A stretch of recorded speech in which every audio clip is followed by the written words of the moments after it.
Connor, and as you've heard all night long with our news reports from Haley Bianco, President Donald Trump turned himself in just about an hour and a half ago in Fulton County, Georgia.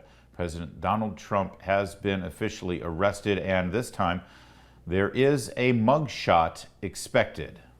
There will be a mugshot, as we have seen from the lawyers and other political advisors who have also been arrested by this out-of-control district attorney, criminalizing legal advice and political strategy for the first time in American history.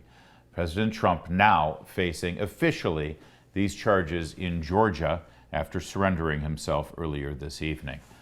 Now, President Trump, of course, was not at the debate last night in Milwaukee, Wisconsin.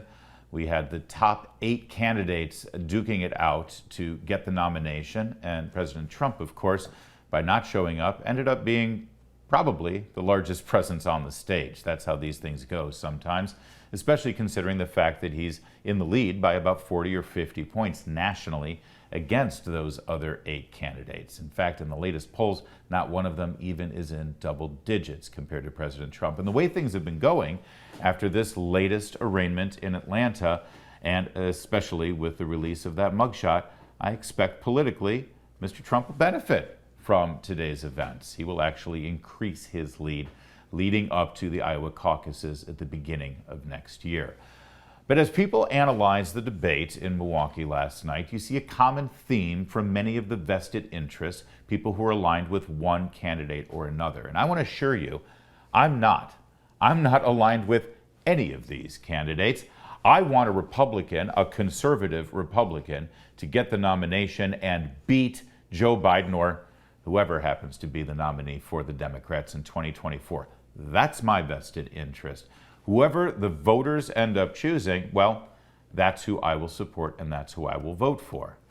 That said, it is important to analyze what went on last night and who may have won or lost the debate, or more importantly, since it's not really a debate, who helped their campaign and who may have hurt their campaign. Now, I was in the room. I was in Milwaukee. I saw it all live with my own eyes. I got a feel for the crowd there. I got a feel for the tempo and for the pace. And I'm going to prove to you now that I don't have a vested interest. I'm going to prove to you that I'm not aligned with any of these candidates. Because for the most part, most observers are saying that either Nikki Haley won that debate or Vivek Ramaswamy won that debate, for the most part. And usually it depends on who you're politically aligned with. Now, those who think that Vivek Ramaswamy won, it's either people who are supporting him or people who are supporting President Trump. And the people who are supporting Nikki Haley, they're the ones who are saying that she won the debate. And I'm going to tell you this. I think they both won the debate. That's right. That's right. The two candidates who were fighting it out the most, the two candidates who were going at each other's throats, if the objective criteria that we're using is who helped their campaign to get to the next level, well, they both did. They both did. I think they both exceeded expectations. I don't think anybody expected Nikki Haley to come out with the kind of energy and verve that she did, and especially after she got past her pre-programmed, canned, consultant-tested responses in the first 30 minutes of the debate. When she actually relaxed and was natural and started, well, debating, I think she excelled, and she made some points, and she actually got some people's attention. I don't think it's enough for her to get the nomination, but she definitely advanced her campaign last night. Ditto for Vivek Ramaswamy. The expectations were low, certainly, and as I predicted, most of the candidates wanted to take him down a notch. Now, I know most people thought that everyone would be focused on DeSantis. Well, of course not. DeSantis has gone from 30 points in the polls to, well, 7 or 8 in the polls, maybe 9. And he's got Donald Trump attacking him relentlessly, daily, hourly almost. Why should the other candidates get their hands dirty?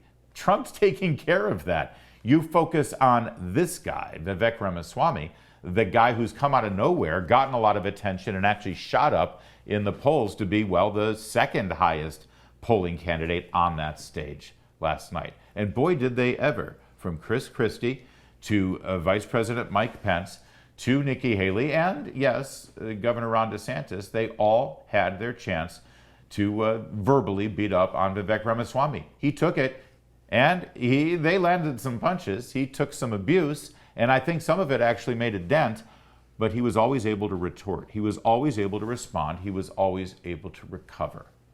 So there you have it. I think those are the two who best advanced their campaigns last night. By the way, I'll tell you, the mood in the room last night, and maybe it's because it was a lot of establishment types since it was an RNC debate and a Fox News debate, a lot of people liked what Mike Pence did last night. Now, again, I don't think he did enough to really advance his campaign, but in the room, there was a lot of buzz about the former vice president. Now, you'll hear some people say that Donald Trump really won because he didn't show up and they didn't really hurt him.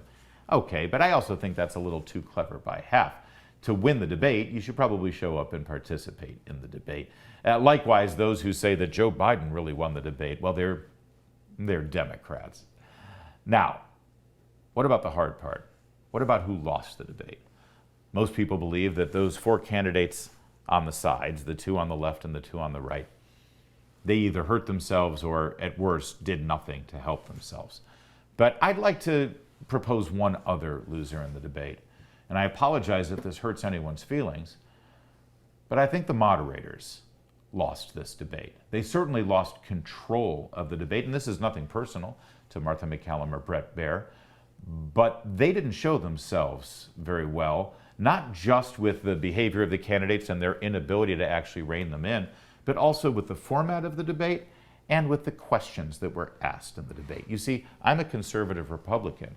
I'm a voter. I need my mind changed about who I might vote for. I need this debate to inform me and inspire me to vote for one of these candidates. So the questions should be geared toward me. Instead, I got a question about UFOs. I got hardly any questions about the border. I got hardly any questions, in fact, no questions, about transgender policies. I got no questions about the Biden crime family. If there were any references, it was the candidates themselves who brought them up. That doesn't serve the Republicans who are currently evaluating these candidates. The questions that were asked only serve journalists. It was to get a soundbite. It was to get something newsworthy. That's not what these debates should be about. Which brings me to my final conclusion. We need to stop anointing teleprompter readers as the moderators for these debates. What makes a TV news anchor automatically qualified to moderate a political debate? How on earth did we have political debates in this country before the invention of the nightly news? We did. We were able to do it. In fact, we used to have debates without any moderators at all. Now, that might be unreasonable or unlikely in this modern age, but I've got an idea. Instead of journalists asking the questions, how about voters? How about business owners, small business owners? How about doctors? How about teachers? How about parents? How about we, the people? Something tells me we would ask very different questions than a very well-paid teleprompter reader from New York or Washington, D.C. And those questions would actually matter to we voters. There's more to come on O'Connor Tonight. You're watching Salem News Channel.